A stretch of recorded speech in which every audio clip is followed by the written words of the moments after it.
গত কয়েকদিন ধরে দেখেছেন যে আমার উপর চতুর্দিক থেকে মিসাইল নিক্ষেপ করা হচ্ছে। আমি কোনো অ্যান্টি মিসাইল ইউজ করব না, বরঞ্চ আমার রাজনৈতিক সহকর্মীদেরকে আজকে আপনাদেরকে সাক্ষী রেখে যারা সম্পূর্ণ অন্যায়ভাবে আমার চরিত্র হনন করেছেন, আমি তাদের সবাইকে ক্ষমা করে দিলাম। কারণ আমার রক্ত এবং মেজাজের সাথে প্রতিশোধ মানায় না, যায় না। আমি প্রতিশোধের রাজনীতিতে বিশ্বাস করি না। আমি বিশ্বাস করি আমি যদি আমার কোনো সহকর্মীকে, বন্ধুকে, ভাইকে তার ভুলের জন্য ক্ষমা করতে পারি, তাহলে আমিও সমাজের কাছে একদিন আমার ভুলের জন্য ক্ষমা আশা করতে পারি। কিন্তু সেই আমি মানুষটাই যদি প্রতিশোধের রাস্তা ধরে হাঁটতে চাই, তাহলে আমার উপর থেকে আরেকজনের প্রতিশোধ নেওয়ার অধিকার তৈরি হয়ে যায়। এই প্রতিশোধ, প্রতিহিংসার রাজনীতি করে করে আমাদের সমাজকে, দেশকে অনেক ক্ষতি করে ফেলেছে। পিছনের রাজনৈতিক কালচার আর ধারণ করে চলতে চাই না। ওগুলাকে সম্পূর্ণ পিছনে ফেলে যুব সমাজের হাত ধরে এখন সামনে এগিয়ে যেতে চাই। এই ইশতেহার, আমি আবারও বলছি, কোনো দলের নয়, জনগণের, বিভক্তির নয়, ঐক্যের, পিছনের নয়, সামনে এগিয়ে যাওয়ার। আজ আমি বিশাল এক দায়িত্বের ভার আমার কাঁধে নিয়ে আপনাদের সামনে দাঁড়িয়েছি। এ দায়িত্ব নিঃসন্দেহে বাংলাদেশ জামাতে ইসলামীর পক্ষ থেকে নয়, ওই সমস্ত মানুষের পক্ষ থেকে যারা স্বাধীনতার 54 বছরে তিলে তিলে স্বপ্নের জাল বুনেছিলেন যে তারা একটি সাম্য এবং ন্যায়, ইনসাফের বাংলাদেশ পাবেন। শিশুরা জন্ম নেওয়ার পর তাদের পুষ্টি, পরিচর্যা এবং শিক্ষা তারা দুনিয়ার 10টা উন্নত দেশের মতোই পাবে। যেখানে একজন মাঝি নৌকা নিয়ে নদীতে নামবে, সে তার স্বপ্ন বাস্তবায়নের উপাদান খুঁজে পাবে। রাষ্ট্র তাকে সহযোগিতা করবে, সমাজ তাকে অভিনন্দিত করবে। স্বপ্ন ছিল একজন কৃষক সকাল থেকে সন্ধ্যা হাড় ভাঙা পরিশ্রম করবে দেশের মানুষের মুখে খাদ্য তুলে দেওয়ার জন্যে, কিন্তু এর বিনিময়ে সে একটুখানি সম্মান পাবে, একটুখানি স্বীকৃতি পাবে। কৃষিক্ষেত্রে সে সরকারের পক্ষ থেকে যৌক্তিক সহযোগিতা পাবে। একজন শিক্ষক যখন তিনি তার সন্তান তুল্য ছাত্রীদেরকে শিক্ষা দেবেন, তখন তিনি তার মেধা উজাড় করে তাদেরকে দেবেন। বিনিময়ে তিনি যেমনটা কল্পনা করেন আগামীর বাংলাদেশ, সেরকম তার শিক্ষার্থীরা নিজেদেরকে গড়ে তুলবে। যারা ছাত্রছাত্রী তারা চিন্তা করেছে, আমরা মায়ের পেট থেকে জন্ম নিয়েছি, মা যতটুকু পারেন আমাদেরকে শিক্ষা দিয়েছেন, বাকি শিক্ষার পূর্ণতা আমি আমার আপন আঙ্গিনা শিক্ষা প্রতিষ্ঠানে খুঁজে পাবো। একজন কুটির শিল্পী তিনি চিন্তা করেছেন, আমার তো পুঁজি অল্প, কিন্তু আমি আমার এই পুঁজি দিয়ে আমার দেশ গড়ার কাজে আমার হাতকে আমি এগিয়ে দিতে চাই। বিনিময়ে আমি একটুখানি স্বীকৃতি এবং সম্মান চাই, আমি একটুখানি নিরাপত্তা চাই। একজন মা তিনি চিন্তা করেছেন, আমি নারী হিসাবে আমার কর্মক্ষেত্র ভিন্ন ভিন্ন। প্রথমে আমার সন্তানদেরকে আমি ধারণ করেছি, আদরে যত্নে ভালোবাসায় বুকের দুধ দিয়েছি, এরপরে তিলে তিলে তাদেরকে মানুষ করার জন্য আমার সবটুকু দিয়ে আমি চেষ্টা করেছি। আমি চাই আমার সম্মানটা একজন মা হিসাবে, আমি চাই আমার সন্তানটা হবে এমন একটি সমাজের নাগরিক, যেই নাগরিক আমার সন্তান এবং আমাকে শতভাগ নিরাপত্তা বিধান করবে। একজন সাধারণ নাগরিকের আকাঙ্ক্ষা ছিল, কোনো অশুভ শক্তি যদি তার অধিকারের উপরে হাত দেয়, তাহলে সে যখন বিচারের আঙ্গিনায় যাবে সেখানে সে ন্যায় বিচার পাবে। আমাদের দেশের মানুষের প্রত্যাশা আকাশচুম্বী নয়, আমাদের দেশের মানুষের প্রত্যাশা খুবই সীমিত। কিন্তু আমরা যদি নিজেদেরকে প্রশ্ন করি, সেই অধিকার, মর্যাদা এবং প্রত্যাশার জায়গাটা আমরা 54 বছরে তৈরি করতে পেরেছি কিনা, নিঃসন্দেহে স্বীকার করতে হবে আমরা পারিনি। আজকে ঘরে বাইরে কোথাও শান্তি নেই, সম্মান নেই, নিরাপত্তা নেই। আজকে চতুর্দিকে আমাদের শিক্ষিত যুবক যুবতীদের বেকারত্বের যন্ত্রণায় হাহাকার। এ দেশটা তো এমন হওয়ার কথা ছিল না। আসলেই কি আমাদের রিসোর্স বা সম্পদের অভাব? সম্পদের অভাব আমি স্বীকার করি না। অভাব যদি সম্পদের হতো, তাহলে 15.5 বছরে আমাদের দেশ থেকে 28.5 লক্ষ কোটি টাকা বিদেশে পাচার হলো কিভাবে? এই পাচারকৃত অর্থই শুধু লুটপাটের অর্থ নয়, এর বাইরে অজানা অনেক অর্থ রয়ে গেছে। আমাদের সংকট, সমস্যা, অভাব হচ্ছে দায়বদ্ধতা, সততা, চরিত্র এবং দেশপ্রেমের। এই জায়গাটা যদি সঠিক থাকতো, তাহলে অবশ্যই আমি কে এটা চিন্তা করার আগে আমি ভাবতাম আমার দেশটা কোথায়। আমরা রাজনীতিতে বলে থাকি খুব চড়া গলায়, ব্যক্তির চেয়ে দল বড়, দলের চেয়ে দেশ বড়। 54 বছরে তার স্বাক্ষর রাখতে পেরেছি। বিবেক দিয়ে যদি চিন্তা করা যায়, তাহলে স্বীকার করতেই হবে আমরা জাস্ট স্লোগানের উল্টাটাই করেছি। আমার দেশের চেয়ে আমার দল বড়, দলের চেয়ে আমি বড়, এবং সেইটাই কর্মক্ষেত্রে বাস্তবে প্রমাণিত হয়েছে। এ বৈষম্য শুধু 54 বছরের বাংলাদেশে না, এর আগেও ছিল, তারও আগে ছিল। এই জন্য 47 থেকে এই জাতির স্বাধীনতার সূচনা, পরবর্তী পর্যায়ে বঞ্চনার হাত ধরে আবার 71, এরপরে আবার দফায় দফায় অনেক গণ অভ্যুত্থান, শেষ পর্যন্ত এসে ঠেকেছে 24-এ। এই 24-এ অতি সামান্য একটা দাবি নিয়ে আমাদের তরুণ এবং যুব সমাজ তারা নিয়মতান্ত্রিকভাবেই চেয়েছিল যে দাবি 18 সালে মেনে নেওয়া হয়েছিল, সেই দাবিকে পাল্টে ফেলা হয়েছিল নিজেদের নিয়ন্ত্রিত কোর্টের ঘাড়ে বন্দুক রেখে তৎকালীন সরকারের পক্ষ থেকে। এই জন্যে 24শে জুলাইতে আমাদের ছাত্র সমাজকে বাধ্য করা হয়েছে রাস্তায় নামতে। অযৌক্তিক কোটার সংস্কার সাধন করে যৌক্তিক কোটা এবং মেধার স্বীকৃতিকে নিশ্চিত করার জন্য তাদের এই দাবি ছিল। অস্ত্রের জোরে এই দাবিকেও দমিয়ে দেওয়ার চেষ্টা করা হলো। দাবি নিয়ে প্রথমে ঢাকা বিশ্ববিদ্যালয়ের ছাত্রছাত্রীরা তারা সোচ্চার হয়েছিল। পর্যায়ক্রমে সারা বাংলাদেশের 18 কোটি মানুষই তাদের সাথে সামিল হয়ে গেল এবং এই দাবি আদায়ের পথে প্রথম যে বাঁক ছিল, টার্নিং পয়েন্ট ছিল 15 জুলাই রাতের বেলা ঢাকা বিশ্ববিদ্যালয়ে, যখন ছাত্রীদের উপর অত্যন্ত পৈশাচিক নির্মম কায়দায় তৎকালীন ফ্যাসিস্ট সরকারের লেলিয়ে দেওয়া লোকেগুলা ঝাঁপিয়ে পড়েছিল। আমাদের মেয়েদের গায়ে হাত লাগার সাথে সাথে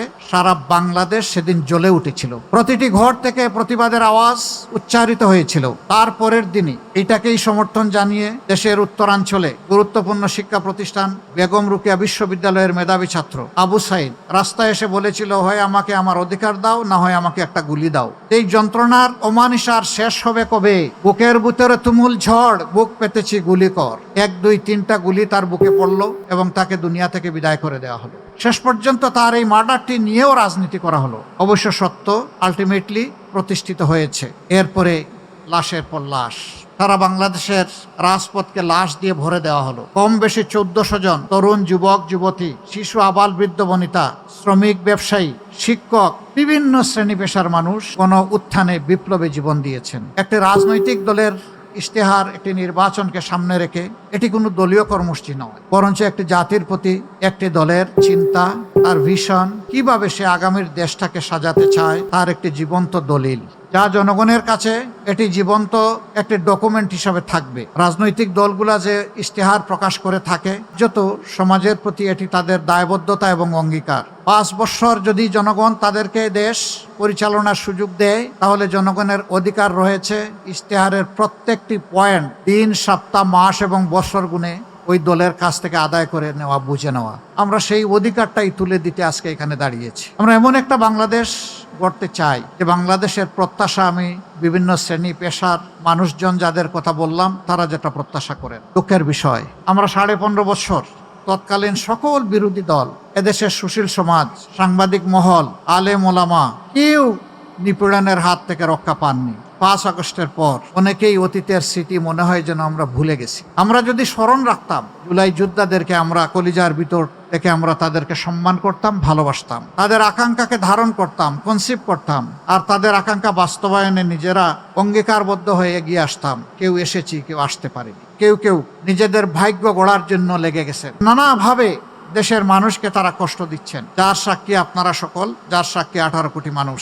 আমরা বড় বিনয়ের সাথে তাদেরকে অনুরোধ করেছিলাম, আমরা ছিলাম মজলুম, আমরা যেন কোনো অবস্থাতে না হই জালিম। মজলুম তো মজলুমের দুঃখ বুঝবে, মজলুম জালিম হবে কেন? আমি জানি না আমাদের এই আবেদন সবাইকে আমরা বুঝাতে পেরেছি কিনা। গত কয়েকদিন ধরে দেখেছেন যে আমার উপর চতুর্দিক থেকে মিসাইল নিক্ষেপ করা হচ্ছে। আমি কোনো অ্যান্টি মিসাইল ইউজ করব না, বরঞ্চ আমার রাজনৈতিক সহকর্মীদেরকে আজকে আপনাদেরকে সাক্ষী রেখে যারা সম্পূর্ণ অন্যায়ভাবে আমার চরিত্র হনন করেছেন, আমি তাদের সবাইকে ক্ষমা করে দিলাম। কারণ আমার রক্ত এবং মেজাজের সাথে প্রতিশোধ মানায় না, যায় না। আমি প্রতিশোধের রাজনীতিতে বিশ্বাস করি না। আমি বিশ্বাস করি আমি যদি আমার কোনো সহকর্মীকে, বন্ধুকে, ভাইকে তার ভুলের জন্য ক্ষমা করতে পারি, তাহলে আমিও সমাজের কাছে একদিন আমার ভুলের জন্য ক্ষমা আশা করতে পারি। কিন্তু সেই আমি মানুষটাই যদি প্রতিশোধের রাস্তা ধরে হাঁটতে চাই, তাহলে আমার উপর থেকে আরেকজনের প্রতিশোধ নেওয়ার অধিকার তৈরি হয়ে যায়। এই প্রতিশোধ, প্রতিহিংসার রাজনীতি করে করে আমাদের সমাজকে, দেশকে অনেক ক্ষতি করে ফেলেছে। পিছনের রাজনৈতিক কালচার আর ধারণ করে চলতে চাই না, ওগুলাকে সম্পূর্ণ পিছনে ফেলে যুব সমাজের হাত ধরে এখন সামনে এগিয়ে যেতে চাই। আমাদের যুব সমাজ আমাদের চাইতে অনেক ফ্রেশ, তারা অনেক ইনোভেটিভ এবং প্র্যাগমেটিক। তারা পারবে ইনশাল্লাহ, যেভাবে তারা পেরেছে জুলাইতে, ওভাবেই পারবে আগামীর একটা বাংলাদেশ গড়ে দিতে। সেই যুব সমাজের প্রত্যাশাকে ধারণ করেই আমরা আমাদের ইশতেহার রচনা করেছি। ইশতেহার রচনা করেছি মায়ের জাতিকে সম্মান দেওয়ার জন্য। ইশতেহার রচনা করেছি শিশুদেরকে নিরাপদ আবাসভূমি তৈরি করে দেওয়ার জন্য, তার মেধা বিকাশের উপযুক্ত পরিবেশ নিশ্চিত করার জন্য।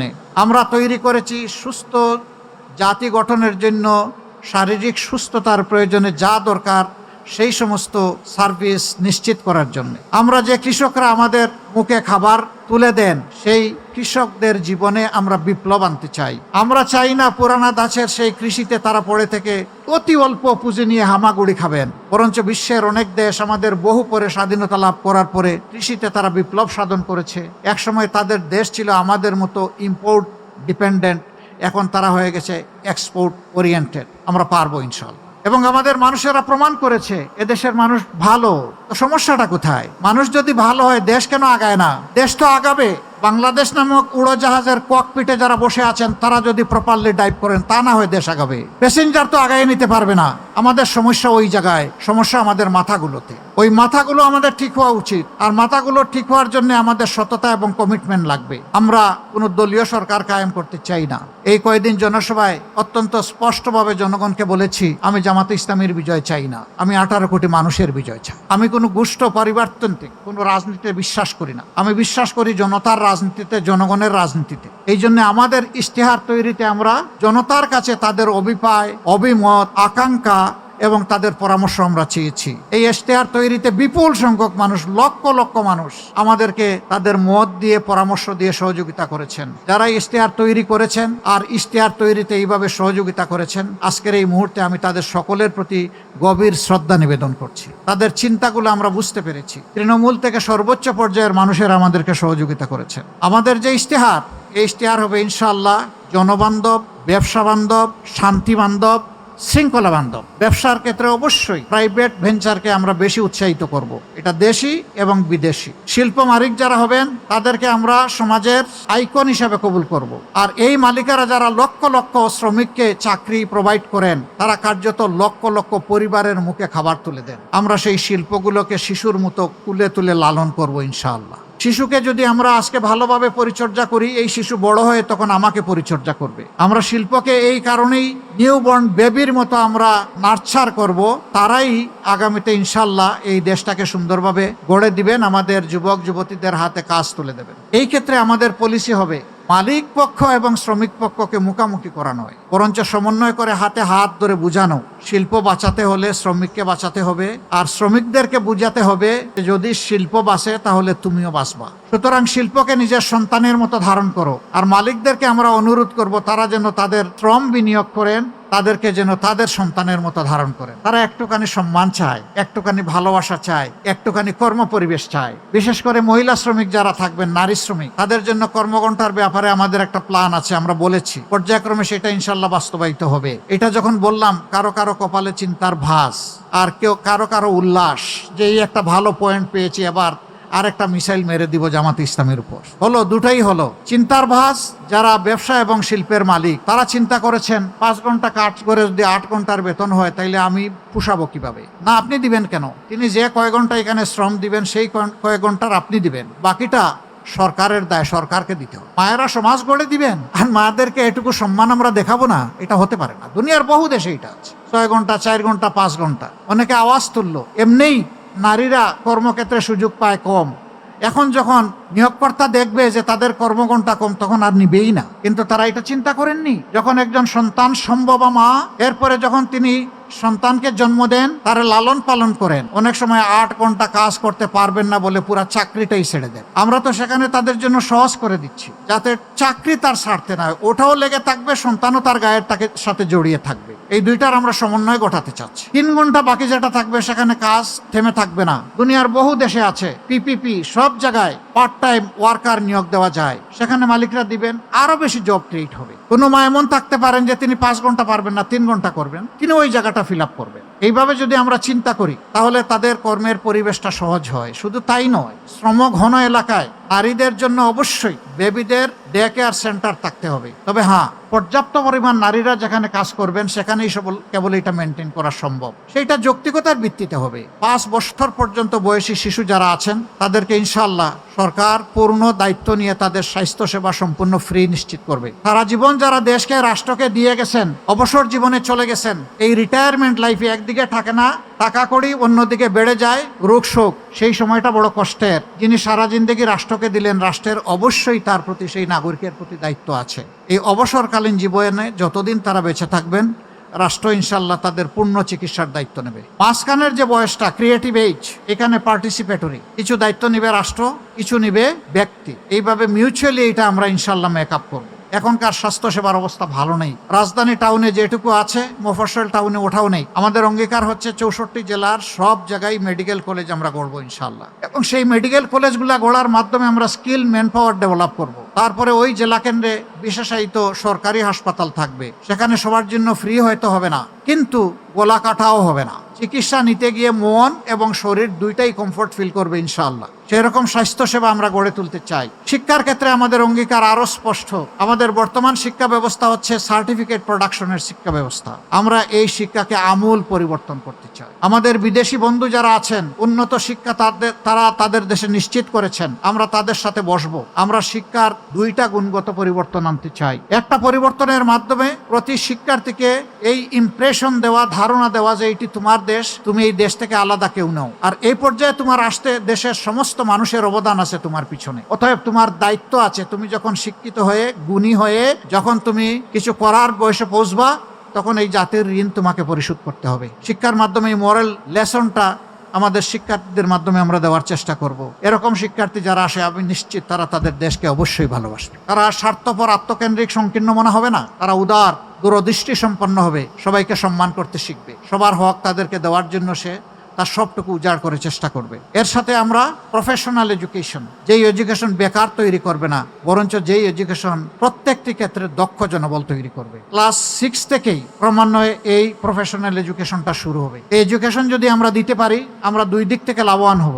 দেশের বুকে আমাদের এই দক্ষ জনবল আমাদেরকে দেশটা সুন্দর করে গড়ে দেবে। বিদেশে যদি যায়, সে মোর আর্নিং করবে, বেটার পজিশনে থাকবে, তার রিমিটেন্স আসবে দেশে অনেক বেশি। আমরা অবশ্য দুটা রিমিটেন্স চাই। একটা হচ্ছে ফিনান্সিয়াল রিমিটেন্স, যেটা আমাদের ফরেন বিজনেসের চাকা ঘোরানোর জন্য দরকার। এটা দুইভাবে আসে ফরেন ইয়েটা। একটা হচ্ছে আমাদের এক্সপোর্ট বিজনেসের মাধ্যমে, আর একটা হলো আমাদের প্রবাসী যোদ্ধাদের মাধ্যমে, যাদেরকে আমরা রিমিটেন্স যোদ্ধা বলি। কিন্তু ওই পর্যন্তই। একটা শব্দ তাদের জন্য বলে দিয়েছি, রিমিটেন্স যোদ্ধা, কিন্তু বীরের যে সম্মান এই জাতি তাদেরকে এখনো দিতে পারে নাই। পরিবারকে, দেশকে সাপোর্ট দিতে গিয়ে বিদেশের মাটিতে যখন মারা যায়, তখন তার লাশ নিয়ে টানাটানি হয়। এই লাশটা কে দেশে আনবে? এটি লজ্জার। আমি তাকে বীর বলবো, কিন্তু তার লাশটা রাষ্ট্র সম্মান দিয়ে দেশে আনবে না, এটা হতে পারে না। আমাদের অঙ্গীকার ইনশাআল্লাহ, আমরা দোয়া করি সবাই বিদেশে গিয়ে সুস্থ থাকুক, সুস্থ হালতে তারা আবার ফিরে আসুক। কিন্তু কেউ যদি বিদেশের মাটিতে ইন্তেকাল করে, তার লাশ রাষ্ট্রীয় দায়িত্বে সম্মানের সাথে বিনা পয়সায় দেশে আনা হবে ইনশাআল্লাহ। এই রিমিটেন্স যোদ্ধারা অনেকে জীবনের সব শক্তি ক্ষয় করে যখন দেশে ফিরে, তখন আবার চোখে অন্ধকার দেখে। আমরা তাদের জন্য ইনশাআল্লাহ সোশ্যাল রিভলভিং ফান্ড করব। একসময় সে কিছু কিছু কন্ট্রিবিউট করবে, পরবর্তী পর্যায়ে সমপরিমাণ সরকার থেকে কন্ট্রিবিউট করে সে যখন অবসর জীবনে চলে আসবে, তখন তার হাতে ইনশাআল্লাহ আমরা একটা কাজ, একটা কিছু তুলে দেব। হতাশার অভিশাপ তাকে পাবে না ইনশাআল্লাহ। আমরা আমাদের যুবকদেরকে বলেছি, অবশ্যই তোমাদেরকে আমরা বেকার ভাতা দিতে পারবো না। আমরা বিশ্বাস করি বেকার ভাতা তোমাদেরকে অপমান করার শামিল। আমরা তোমাদের হাতে কাজ তুলে দিব, ভাতা নয়। তোমরা কাজ দিয়ে নিজেদেরকে গড়বা, দেশটাকে গড়বা। আমরা আমাদের যুবকদেরকে কিভাবে দেখতে চাই? আমাদের যুব সমাজকে বাংলাদেশ নামক উড়োজাহাজের ককপিটে দেখতে চাই। ওখানে তাদেরকে ক্যাপ্টেন হিসেবে বসিয়ে দেব, আর আমরা বসবো ইনশাআল্লাহ সেদিন প্যাসেঞ্জার সিটে। এই যুব সমাজ দেশটাকে সামনের দিকে এভাবে এগিয়ে নিয়ে যাবে ইনশাআল্লাহ। সমাজের দুইটা পিছিয়ে পড়া জনগোষ্ঠীর কথা না বললে আমি আমার বিবেকের কাছে দায়বদ্ধ থাকব। একদল মানুষ যারা রাস্তাঘাট পরিষ্কার করেন, যাদেরকে আমরা পরিচ্ছন্নতা কর্মী বলি, তারা মানবেতর জীবনযাপন করে, এটা বড় কথা নয়। তাদেরকে মানবিক মূল্যটা মোটেই দেওয়া হয় না। ইনশাআল্লাহ আমরা তাদের জীবনকে তুলে আনবো আল্লাহ চাই। আমরা প্রমাণ করব তারাও মানুষ, আমরাও মানুষ, এবং প্রমাণ করব সরকার যারা পরিচালনা করে এদের মাঝে মানবিক একটা মন আছে, হৃদয় আছে। চা বাগান, সেই এলাকাগুলো চট্টগ্রামে আছে, সিলেটে আছে, পঞ্চগড়ে আছে, মৌলভীবাজারে আছে, বিভিন্ন জায়গায় আছে। এদের জীবন যদি দেখেন, চোখে পানি আসবে। তারা কি মানুষ নয়? তারা এদেশের নাগরিক নয়? যদি তারা এদেশের নাগরিক হয়ে থাকে, মানুষ হয়ে থাকে, তাহলে তাদের এই অবস্থা হবে কেন? তাদের জীবন মানে ইনশাআল্লাহ, আল্লাহ যদি আমাদেরকে সুযোগ দেন, আমরা যুগান্তকারী বিপ্লবিক পরিবর্তন আনবো। তাদের সন্তানেরাও একদিন এমনভাবে বেড়ে উঠবে যে ওই চা বাগান থেকে বেরিয়ে আসা একজন মানুষ, সেও এদেশের প্রধানমন্ত্রী হবে ইনশাআল্লাহ। তাহলে ওই সমাজের প্রতি ইনসাফ হবে। আমাদের এখানে পাহাড় সমতল নিয়ে কথা আছে। দেশ খুবই ছোট, বিপুল সংখ্যক জনবল আমাদের। এই দেশে পাহাড় এবং সমতলের ব্যবধান আমরা ঘুচিয়ে সমতল করতে চাই। এই রেশারেশি হিংসা দূর করতে চাই। পাহাড়ে যারা বসবাস করেন তারা যদি তাদের ন্যায্য পাওনা থেকে বঞ্চিত হয়ে থাকেন, তাহলে অগ্রাধিকার ভিত্তিতে আমরা তাদের হাতে তাদের পাওনা তুলে দেবো ইনশাআল্লাহ। তারা যেন আস্থা এবং গর্বের সাথে মনে করে এই দেশটা আমার, এ দেশ আমাকে গড়তে হবে। হয়তোবা কিছু ক্ষেত্রে তাদের ন্যায্যতা থেকে তারা বঞ্চিত হওয়ার কারণে তাদের এই দুর্বল জায়গায় টোকা দিয়ে কেউ তাদেরকে খেপিয়ে তুলে দেশের বিরুদ্ধে ক্ষতি করার চেষ্টা করে। এবং পাহাড়ে একটা অশান্তি লেগে আছে, আমরা সেই অশান্তি আর দেখতে চাই না। আমরা এই অশান্তির অবসান চাই। এই পাহাড় রক্ষা করতে গিয়ে আমার জানা মতো 10,000-এর অধিক সেনাবাহিনীর সদস্যদেরকে জীবন দিতে হয়েছে। কেন আমার দেশের বুকে এত সেনা সদস্যকে জীবন দিতে হবে? এর পিছনে কারণ কি? এগুলা খুঁজে বের করে এর যৌক্তিক সমাধান করা হবে, যেই সমাধান পেয়ে সবাই আনন্দিত হবে ইনশাআল্লাহ। আমরা এইভাবে দেশটাকে আমাদের কল্পচিত্রে আমরা বিবেচনায় নিয়েছি। বাকি ডিটেলস ইনশাআল্লাহ এই ইশতেহার তৈরিতে যারা সহযোগিতা করেছেন তারা আমাদের ওয়েবসাইটে আপলোড করেছেন, বাংলা এবং ইংলিশ। আমরা আজকে শর্ট ভার্সনটা কিছু আপনাদের হাতে তুলে দিতে পারবো। মিডিয়াম ভার্সনও সামান্য তৈরি হয়েছে। ডিটেলস ভার্সনটা আমাদের ওয়েবসাইটে আপনারা ব্রাউজিং করলে ইনশাল্লাহ পেয়ে যাবেন। কিউআর কোড আছে, সেটা আপনাদের হাতে আমরা সাপ্লাই দেব এবং আপনারা আশা করি সেখান থেকে সমস্ত ইনগ্রেডিয়েন্ট উপাদানগুলো পেয়ে যাবেন ইনশাল্লাহ। এই ইশতেহার আমি আবারও বলছি, কোনো দলের নয়, জনগণের, বিভক্তির নয়, ঐক্যের, পিছনের নয়, সামনে এগিয়ে যাওয়ার। আমাদের ইশতেহার আপনাদের হাতে পৌঁছার পরেও যদি আপনাদের কোনো গুরুত্বপূর্ণ অবজারভেশন থাকে, পরামর্শ থাকে, আমরা দারুণভাবে ওয়েলকাম করব। আপনারা আমাদেরকে সেই পরামর্শ অবজারভেশন দিয়ে সাহায্য করবেন। কারণ মানুষের জ্ঞান পারফেকশনে কখনো পৌঁছবে না, আর জানার কোনো শেষ নাই। আমি একজন লার্নার হিসাবে আপনাদের কাছ থেকে যদি শিখতে পারি, আমি আমার নিজেকে ধন্য মনে করব ইনশাআল্লাহ। আমি শিখতে চাই, আপনাদের কাছ থেকেই শিখতে চাই। আমি 18 কোটি মানুষের কাছ থেকে শিখতে চাই, যাতে তাদের একজন হয়ে তাদের জন্য কাজ করতে পারি। আমরা তাদেরকে শিখলে, রিড করলেই আমরা পারবো, আদারওয়াইজ আমরা পারবো না। আজকে যারা মূল্যবান সময় ব্যয় করে এখানে এসেছেন, আমাদেরকে আপনারা উৎসাহিত করেছেন, আমি আমার এবং প্রিয় সংগঠনের পক্ষ থেকে আপনাদেরকে একদম হৃদয় উজাড় করা অভিনন্দন, ধন্যবাদ এবং কৃতজ্ঞতা জানাচ্ছি। আমরা একসাথে চলবো। আমাদের স্লোগান, চলো একসাথে গড়ি বাংলাদেশ। আল্লাহ সবাইকে ভালো রাখুন। ভাই বোনেরা যারা এসেছেন, আল্লাহ সকলের মর্যাদা বৃদ্ধি করে দিন এবং সবাই মিলে ইনশাআল্লাহ আমরা আগামীর বাংলাদেশ গড়ব। আসসালামু আলাইকুম, গুড ইভিনিং এগেইন।